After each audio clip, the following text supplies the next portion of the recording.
Estudando o livro Nosso Lar. Espírito André Luiz. Psicografia de Francisco Cândido Xavier.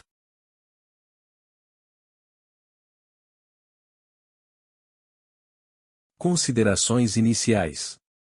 Chegamos agora no capítulo 13, e quantas coisas já aprendemos até aqui, com essa obra maravilhosa. A psicografia de Francisco Cândido Xavier é realmente impressionante. Ela é de uma espiritualidade, de uma beleza, tantos ensinamentos, tantos detalhes sobre a vida espiritual, tantos detalhes sobre a moral cristã, sobre como podemos aproveitar a nossa encarnação, como podemos buscar a nossa felicidade, sem causar qualquer prejuízo que seja ao nosso semelhante. É uma riqueza. No gabinete do ministro, o Clarencio, que é um dos 12 ministros do auxílio. E, lembrando que ele foi o responsável por recolher, por ajudar André Luiz quando ele se encontrava no umbral. Durante 8 anos, o ministro Clarencio visitou André Luiz e foi-o acompanhando. Acompanhando a rebeldia, a teimosia, o endurecimento, e enfim o seu progresso. Aos poucos André Luiz foi se abrindo, aos poucos ele foi se tornando mais sensível ao auxílio espiritual, até que então, ele pôde ser resgatado do umbral e levado para a colônia, numa condição ainda frágil, estava bem doente, e bem desanimado, psicologicamente abatido, e aqui nesse capítulo ele já recebeu o tratamento inicial, já está mais familiarizado, e aí vai começar a nos dizer o que ele está sentindo. Aqui damos uma dica: nas obras de André Luiz, ele faz muita descrição psicológica. O André Luiz descreve seu estado íntimo e descreve o estado íntimo dos espíritos que às vezes ele está estudando, das pessoas com as quais está se encontrando, e essas descrições psicológicas são um verdadeiro tesouro, são uma lição. E isso é muito importante para nós, porque ele nos abre um horizonte imenso de reflexões. Capítulo 13. No gabinete do ministro. Com as melhoras crescentes, surgia a necessidade de movimentação e trabalho. Decorrido tanto tempo, esgotados anos difíceis de luta, volvia-me o interesse pelos afazeres que enchem o dia útil de todo homem normal no mundo. André Luiz já estava se recuperando, já estava se sentindo melhor e aí começou a sentir falta do quê? Como qualquer pessoa que está se recuperando de uma cirurgia, de uma doença, a hora que ela se recupera, ela sente necessidade de movimentação, de fazer alguma coisa, de se sentir útil, e o André Luiz também começou a sentir falta de movimentação, de trabalho, de fazer alguma coisa. Queria preencher as horas dele com alguma ocupação útil. Incontestável que havia perdido excelentes oportunidades na terra, que muitas falhas me assinalavam o caminho. Agora, porém, recordava os 15 anos de clínica, sentindo um certo vazio no coração. Identificava-me a mim mesmo como vigoroso agricultor em pleno campo, de mãos atadas e impossibilitado de atacar o trabalho. Cercado de enfermos, não podia aproximar-me como noutros tempos, reunindo em mim o amigo, o médico e o pesquisador. Ouvindo gemidos incessantes nos apartamentos contíguos, não me era lícita nem mesmo a função de enfermeiro e colaborador nos casos de socorro urgente. Claro que não me faltava desejo. Minha posição ali, contudo, era assaz humilde para me atrever. Os médicos espirituais eram detentores de técnica diferente. No planeta, sabia que meu direito de intervir começava nos livros conhecidos e nos títulos conquistados. Mas, naquele ambiente novo, a medicina começava no coração, exteriorizando-se em amor e cuidado fraternal. Qualquer enfermeiro dos mais simples em nosso lar tinha conhecimentos e possibilidades muito superiores à minha ciência. Inexequível, portanto, qualquer tentativa de trabalho espontâneo, por constituir, a meu ver, invasão de seara alheia. Ou seja, começou a sentir saudade das suas atividades de médico, da sua ocupação profissional na Terra. Isso é muito comum em quem desencarna, por isso que essas são preciosas reflexões. Precisamos desmistificar a desencarnação. Precisamos desmistificar a vida no mundo espiritual. Desencarnamos e continuamos sendo nós mesmos. Continuamos sentindo as coisas, sentindo saudade, continuamos com os mesmos gostos. Não há uma mudança brusca de uma hora para outra. Então, aqui ele estava com saudade. Saudade do consultório, saudade de clinicar, porque ele era médico. Identificava-me a mim mesmo, como vigoroso agricultor em pleno campo, de mãos atadas e impossibilitado de atacar o trabalho. Alguém adivinha o porquê? Qual era a profissão dele aqui na Terra? Era médico.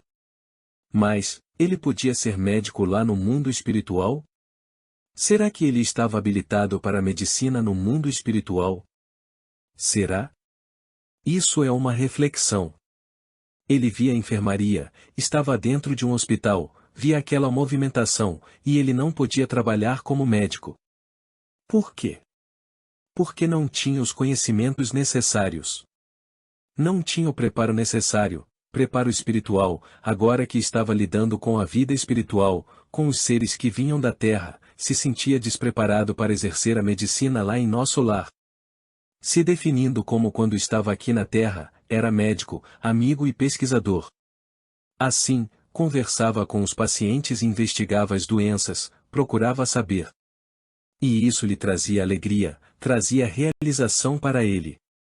E agora estava sentindo falta dessa adrenalina, estava sentindo falta desse estímulo. Mas, ali não podia atuar nem mesmo como enfermeiro, ou como auxiliar de enfermagem. Embora, tendo o diploma de médico, conquistado aqui na crosta planetária. Mesmo com todos os anos de atividade como médico aqui no plano material. Por quê? Ele vai explicar. A medicina, a técnica médica do mundo espiritual era muito diferente daqui da Terra. Ou seja, ele não tinha essa técnica, ele não sabia. Sendo assim, em termos de medicina espiritual, ele era um leigo. A medicina na Terra tem seus livros, textos, tem suas técnicas, tem seus protocolos. E quando a pessoa faz o curso de medicina, aprende nesses livros, aprende os protocolos, prática no hospital, adquire a técnica da medicina terrena. Mas, lá no plano espiritual não eram só habilidades técnicas, não era somente o conhecimento técnico. A preparação do médico espiritual começava no sentimento, no equilíbrio das emoções, no apuro dos sentimentos. Eles tinham habilidades emocionais. Definindo, o médico espiritual é um médico que precisava ter uma habilitação de amor, precisava demonstrar um profundo amor pelo doente, um profundo amor pela dor, dor do semelhante, uma empatia, melhor dizendo, uma profunda empatia pela dor do semelhante, um amor pelo ser espiritual. Então, eram habilidades emocionais, não só técnica. Perceberam o que ele está dizendo? Qualquer enfermeiro, dos mais simples, em nosso lar, tinha conhecimentos e possibilidades muito superiores à minha ciência. Duas coisas aqui, não é só conhecimento, conhecimentos e possibilidades. Possibilidades são habilidades, habilidades afetivas, habilidades técnicas, habilidades comportamentais, habilidades que ele chama aqui de possibilidades. Vejamos o que ele está afirmando aqui. Em nosso lar o enfermeiro mais simples tinha muito mais conhecimento e muito mais possibilidade do que ele que havia exercido a medicina aqui na Terra. Percebemos então, que André Luiz estava em conflito. Porque ele queria trabalhar, mas percebeu, e ele é muito perceptível, ele é muito inteligente, que aqui em nosso lar estava sem profissão. Que não tinha a habilitação necessária. E isso é desafiador para qualquer um. No apuro de tais dificuldades, Lísias era o amigo indicado às minhas confidências de irmão. Interpelado, esclareceu. Por que não pedir o socorro de Clarencio? Atendê-lo-á, por certo. Peça-lhe conselhos, ele pergunta sempre por sua pessoa e tudo fará a seu favor. O enfermeiro Lísias, ao qual André Luiz se afeiçoou, acabou se tornando um irmão, um confidente, um grande amigo. Desabafava, contava as coisas para ele, falando de suas angústias, seus medos, suas dificuldades. E Lísias lhe deu mais um conselho. Aconselhou André Luiz a procurar o ministro Clarencio, e que pedisse ajuda, ele o ajudaria com certeza, pois sempre estava perguntando por ele. Animou-me grande esperança. Consultaria o ministro do auxílio. Iniciando contudo as providências, fui informado de que o generoso benfeitor somente poderia atender na manhã seguinte no gabinete particular. Esperei ansioso o momento oportuno. No dia imediato, muito cedo, procurei o local indicado. Qual não foi, porém, minha surpresa vendo que 3 pessoas lá estavam aguardando Clarencio em identidade de circunstâncias. O delicado ministro do auxílio chegara muito antes de nós e atendia a assuntos mais importantes que a recepção de visitas e solicitações.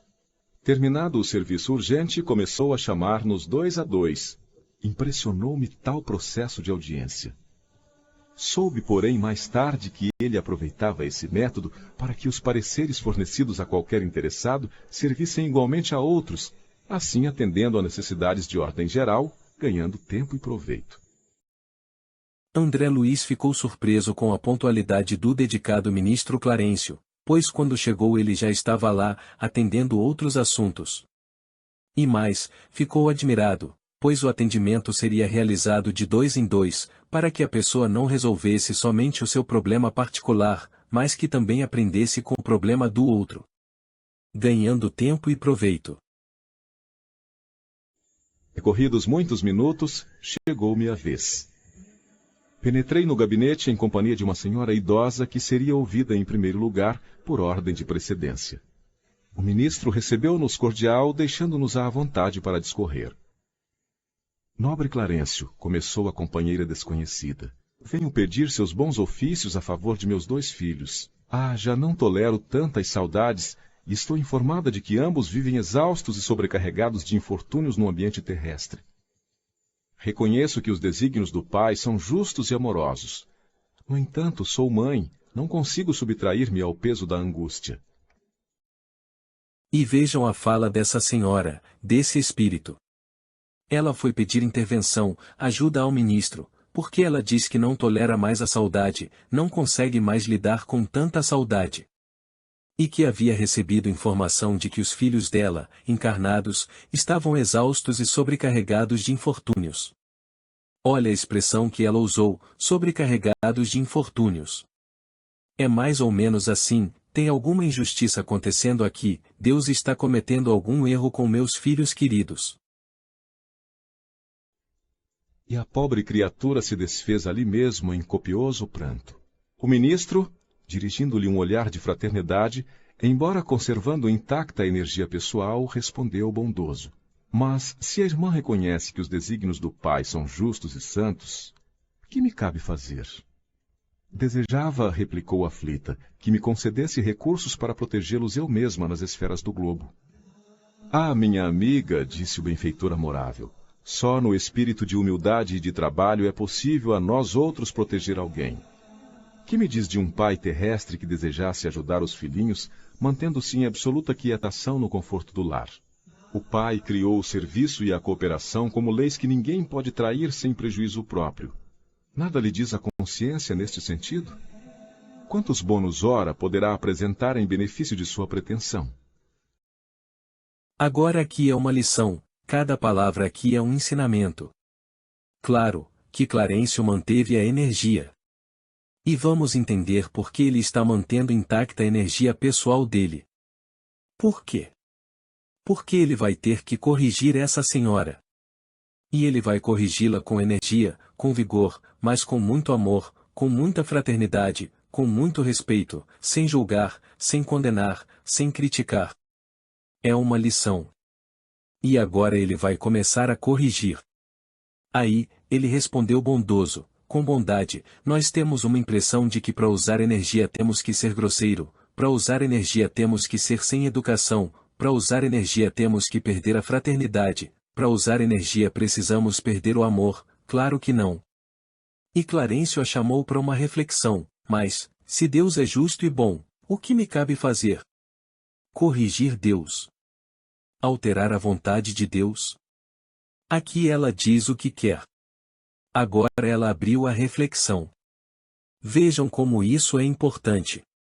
Se o Clarencio não usasse da energia, ela continuaria na superfície, ela continuaria na conversa superficial, no protocolo social, usando palavras bonitas, usando palavras elegantes, mas sem expressar verdadeiramente o que ela estava sentindo, sem expressar verdadeiramente o que ela queria. Queria que o Clarencio a autorizasse a ir para a crosta, vir aqui para a terra e ficar do lado dos filhos da encarnação. para resolver, interferir na encarnação dos filhos, nas coisas que eles estavam fazendo, nas provas e expiações dos filhos. É isso que ela queria, é só isso. Essa mãezinha, embora muito amorosa, embora muito bem intencionada, será que ela tinha o preparo espiritual para se tornar espírito protetor dos seus filhos? Será? Porque é isso que ela está pedindo. O pedido é legítimo. Qualquer pai, qualquer mãe faria um pedido desse.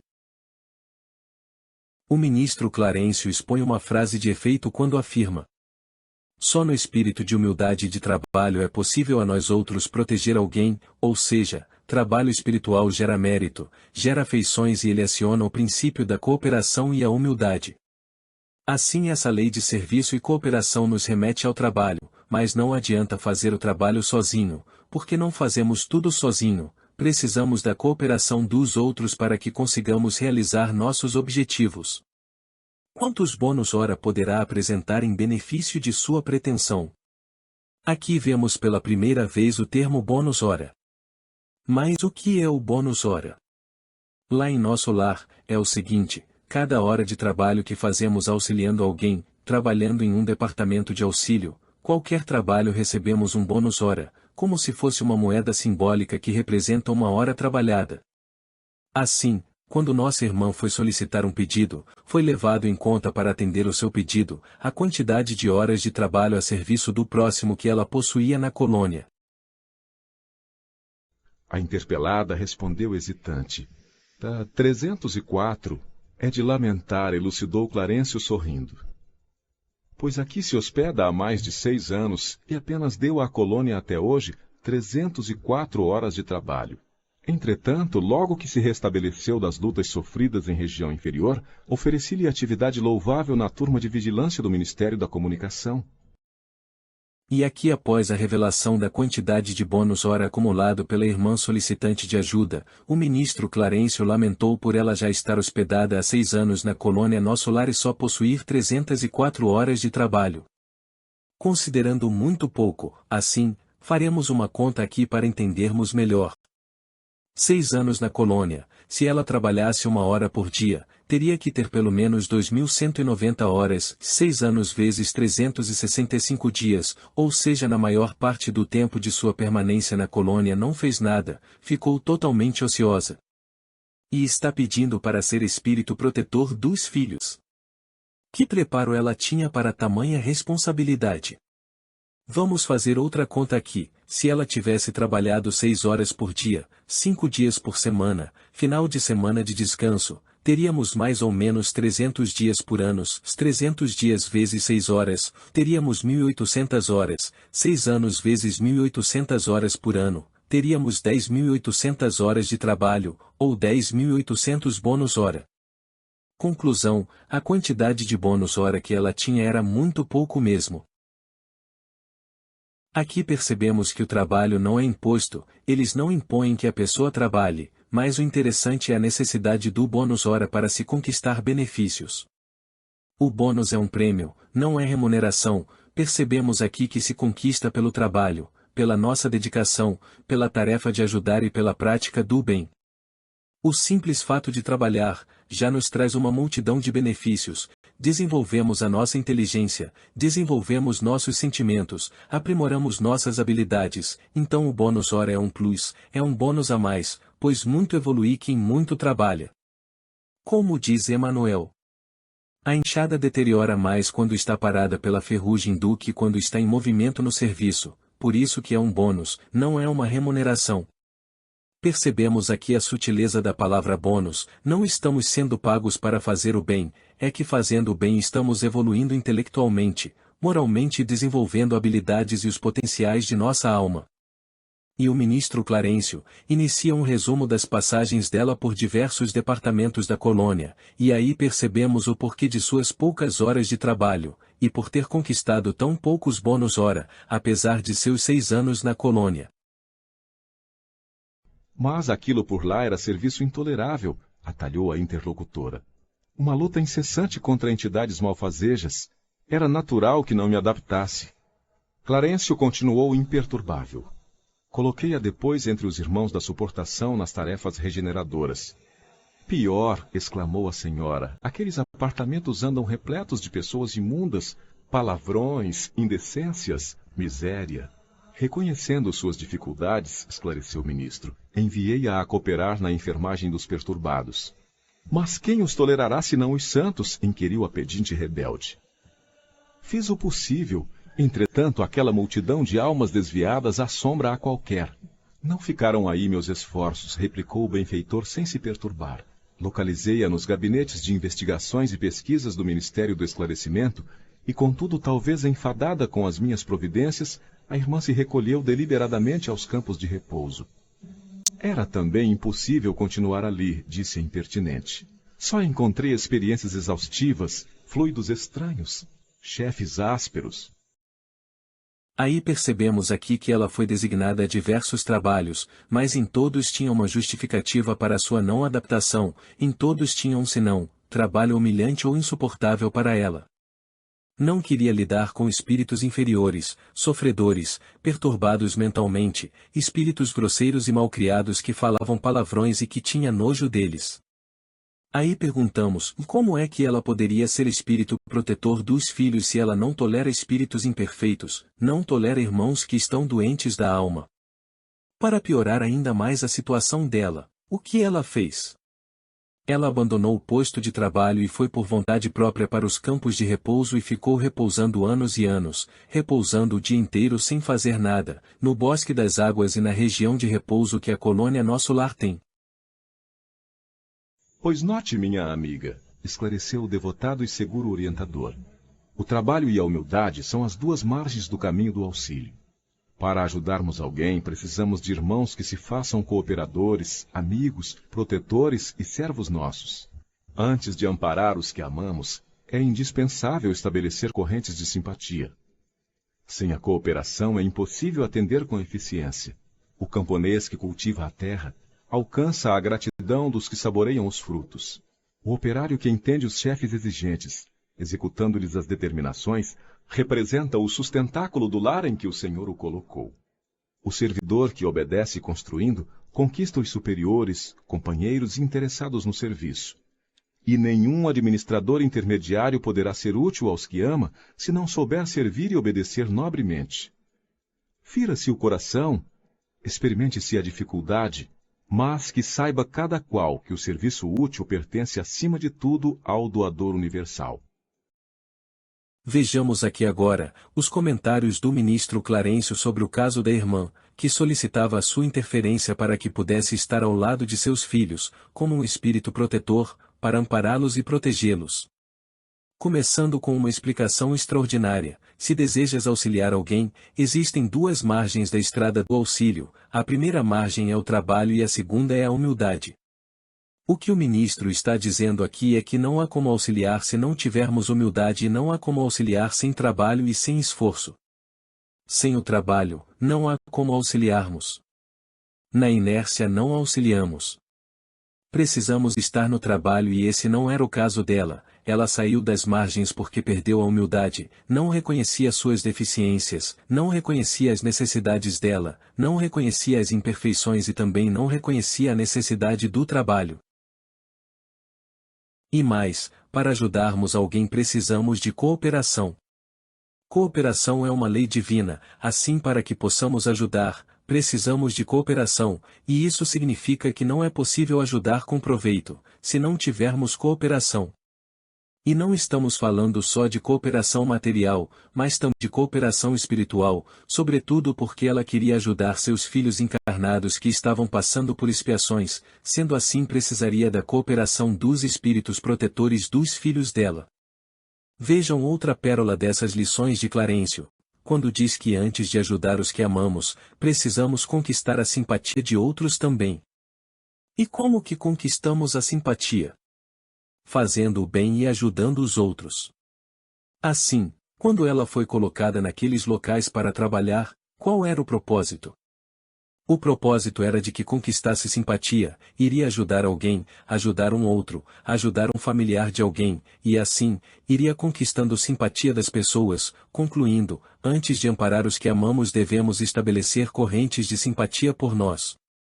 Cultivemos a terra, plantemos boas sementes para colhermos bons frutos, e assim conquistaremos gratidão pelo trabalho que executamos. Mas, também precisamos saber e aprender a servir e obedecer. Clarencio ainda diz que podemos até ferir o nosso coração, porque nem sempre o trabalho é agradável, às vezes o coração fica ferido, às vezes alguém nos magoa, nos humilha, experimentamos dificuldades, mas não podemos esquecer que todo o trabalho útil vem de Deus, o grande doador universal.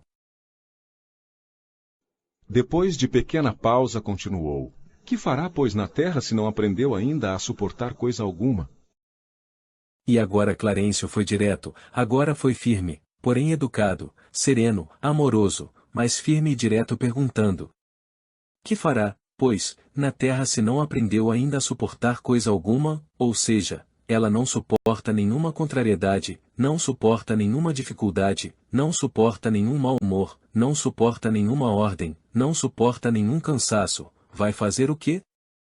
Ser espírito protetor não é fácil, porque quando o protegido está cometendo erros, o protetor tem que ter resistência moral, porque não pode interferir no livre-arbítrio do outro, eles têm que ter muito amor, caridade e sabedoria para conosco. Não duvido da sua dedicação aos filhos queridos, mas importa notar que haveria de comparecer por lá como mãe paralítica incapaz de prestar socorro justo. Para que qualquer de nós alcance a alegria de auxiliar os amados, faz-se necessária a interferência de muitos a quem tenhamos ajudado por nossa vez. Os que não cooperam não recebem cooperação. Isso é da lei eterna. E se minha irmã nada acumulou de seu para dar, é justo que procure a contribuição amorosa dos outros. Aqui mais uma advertência severa de Clarencio, afirmando que conhecia a sua dedicação aos filhos, mas que ela apareceria lá, para seus filhos, como uma mãe, paralítica da alma, sendo assim, incapaz de prestar qualquer socorro. Ela não construiu amor ao trabalho e não construiu humildade, então seria uma mãe paralítica espiritualmente.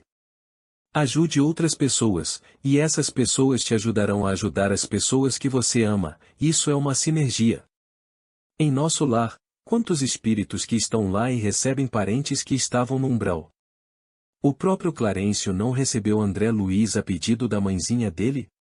Clarencio estava ajudando o filho de um outro espírito, possivelmente ele também tem seus afetos, filhos, filhas e seres amados, mas o ministro está ali ajudando os dele, ajudando a família dos outros, ajudando todos os seres chegados, e é assim que são formadas as correntes do amor. Eles não são egoístas, têm caridade, humildade, amor, fraternidade e simpatia por todos. Formam assim extensas correntes do amor, acolhendo a todos. O que ele está dizendo para ela? Está dizendo, você quer ajudar seus filhos? Ajude os filhos dos outros. Ele havia mandado para a enfermaria, para que cuidasse dos filhos dos outros, todos que estavam lá na enfermaria, todos que estavam no umbral têm mãe, têm seres amados que estão querendo ajuda. Toda vez que chega um espírito doente, em uma enfermaria de um hospital em nosso lar, tem um parente lá com o coração oprimido, algum espírito trabalhador que está lá ajudando. Mas, ela não conseguia enxergar isso. Chegava um espírito lá que veio do umbral, começava a falar palavrão, o espírito estava perturbado, mas aquele espírito perturbado era parente de alguém, poderia ter algum vínculo espiritual com alguém ali da colônia, senão ele não estaria lá. E ela não era capaz de ajudar a ninguém, mas queria ajuda para os dela. Assim o egoísta que vive só para si mesmo, não coopera com ninguém, escolheu os frutos do egoísmo, colhe o que plantou. Se ajudamos os outros, vamos ser ajudados também, essa é a lei eterna. Se não acumularmos nada para dar, como procuraremos a colaboração dos outros? Mas como receber a colaboração imprescindível se ainda não semeou nem mesmo a simples simpatia? Volte aos campos de repouso onde se abrigou ultimamente e reflita. Examinaremos depois o assunto com a devida atenção. Percebemos aqui a necessidade de semearmos a simpatia para colhermos a simpatia dos outros. Apesar de todas as advertências enérgicas do ministro Clarencio, as portas não foram fechadas para a mãezinha desesperada em ajudar seus amados filhos. O amor não é só passar a mão na cabeça, não é só falar eu te amo ou vou te ajudar sem pensar. O amor também é energia, é disciplina, é corrigenda, é educar, é indicar o caminho. Então o que ele faz aqui? Ele diz para ela assim: volte aos campos de repouso, vai lá meditar, vai lá refletir, pense em tudo isso que eu estou te falando, entra dentro de você, não é repousar no sentido de ela ficar à toa. É repousar no sentido de fazer um mergulho interior, porque muitas vezes nós estamos fazendo o puro movimento sem sentido. Ou seja, colocou ela no cantinho do pensamento, como um pai amoroso faria com a filha. Sentou-se a mãe inquieta, enxugando lágrimas copiosas. Em seguida, o ministro fitou-me compassivamente e falou: aproxime-se, meu amigo. Levantei-me hesitante para conversar. Agora chegou a vez de André Luiz conversar. Hesitante com a senhora, enxugando as lágrimas. E assim como ele aprendeu com o caso da senhora, ela também irá aprender com o caso de André Luiz. Aqui, o caso dos dois é um pouco parecido, ele também está pleiteando uma posição de trabalho, e gostaria de rever a amada esposa e filhos, estava preocupado e queria vê-los para se possível ajudá-los. Considerações finais. No gabinete do ministro, vimos a mãe desesperada, querendo ajudar os seus filhos, que estavam encarnados, e vemos o ministro dizendo a ela: já trabalhou? Já conquistou o amparo? Já conseguiu espalhar a alegria na vida dos outros? Porque só assim, conseguiremos dos outros também a gratidão, o amparo que despendermos aos outros nos trarão conquistas interiores para nós. Se não fazemos nada por uma sociedade melhor, como esperarmos que a sociedade nos proteja? Esta pergunta do ministro vale para todos nós. São conceitos iluminados da vida que nos fazem mais nobres, porque se nós vivemos a nobreza em favor de alguém, é o que criará a solidariedade deste alguém, em relação a nós. Quantas coisas importantes! Não é verdade? Quantos equívocos nós evitaremos se aprendermos a respeitar esta lei de solidariedade? E André Luiz, agora se prepara tremendo, como veremos no próximo capítulo, ele já tinha vontade de ir embora, correndo, porque se com aquela velhinha o ministro não foi mansinho, imagina com ele.